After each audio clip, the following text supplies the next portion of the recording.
Siapakah Apolos dalam Alkitab, dan bagaimana kontribusi Apolos dalam menyebarkan ajaran Kristen? Saksikanlah video ini sampai selesai dan temukan jawabannya.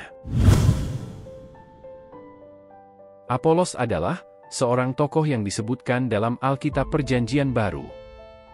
Dia merupakan keturunan Yahudi yang lahir di kota Alexandria, sebuah kota di Mesir. Di dalam kitab Kisah Para Rasul 18, ayat 25, menjelaskan tentang kepribadian Apolos. Dia disebut seorang pria pembakar semangat, atau bersemangat untuk Tuhan, terutama dalam hal pelayanan kepada Tuhan. Hal itu tertulis dalam kitab Kisah Para Rasul pasal 18, ayat 25. Dia juga memiliki dedikasi yang tinggi untuk memperkenalkan ajaran-ajaran Kristen kepada orang-orang, dan membawa semangat kepada jemaat Kristen untuk memperluas ajaran tersebut kepada banyak orang. Apolos menjadi terkenal oleh karena kemampuannya dalam memberitakan Injil yang penuh semangat dan keberanian. Dia juga dikenal sebagai seseorang yang fasih dalam berkhotbah dan mampu meyakinkan orang-orang tentang kebenaran dari ajaran-ajaran Kristus. Dia memiliki peranan yang sangat penting dalam menyebarkan ajaran-ajaran Kristen di zaman itu.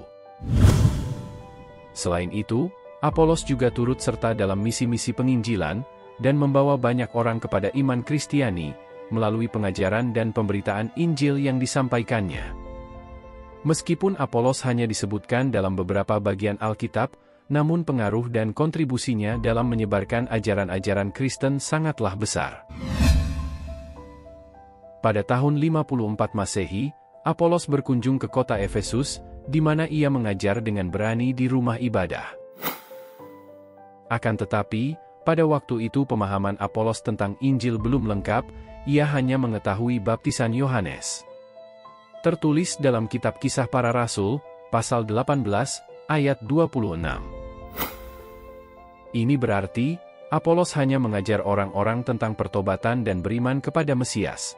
Tetapi, dia belum benar-benar memahami bahwa kematian dan kebangkitan Yesus memiliki arti penting dalam ajaran Mesianik.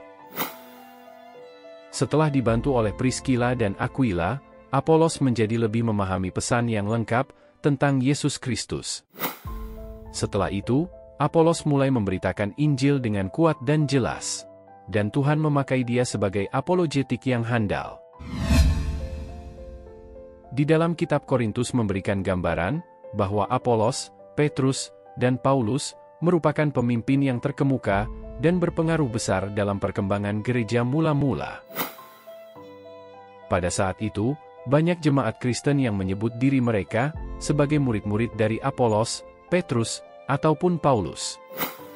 Tetapi, Paulus menegaskan dalam suratnya dalam 1 Korintus 1, ayat 12 dan 13, bahwa kepemimpinan dari Apolos, Petrus, dan Paulus seharusnya tidak membuat mereka terpecah belah menjadi kelompok-kelompok yang saling bersaing. Dia mengatakan bahwa Kristus tidak dapat terpecah belah. Begitu juga dengan mereka, sebagai umat Kristiani. Kutipan terakhir tentang Apolos ada dalam kitab Titus 3, ayat 13, yang berbunyi demikian. Tolonglah sebaik-baiknya Zenas, ahli Taurat itu, dan Apolos, dalam perjalanan mereka, agar mereka jangan kekurangan sesuatu. Melalui surat Paulus, dapat kita simpulkan bahwa Paulus menganggap Apolos sebagai teman seperjuangan dan seorang rekan sekerja dalam pelayanan. Secara garis besar, Apolos adalah seorang tokoh yang memiliki karunia dalam berkhotbah. Selain itu, dia juga seorang pemimpin yang memiliki pengaruh besar di dalam jemaat Kristen. Walaupun demikian, Apolos adalah seorang yang rendah hati. Dia bersedia menerima bimbingan dari Priscilla dan Aquila. Hal itu menunjukkan bahwa Apolos memiliki sifat ketundukan.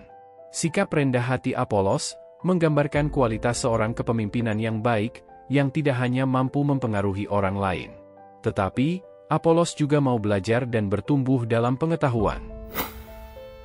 Kesimpulannya, Apolos adalah seorang tokoh yang bersemangat dan berdedikasi dalam pelayanan kepada Tuhan. Dia memiliki kemampuan dalam memberitakan Injil dengan keberanian. Ia bekerja di ladang Tuhan, membantu pelayanan, dan membangun jemaat gereja dengan setia. Terima kasih telah menyaksikan video ini. Jumpa lagi di video berikutnya.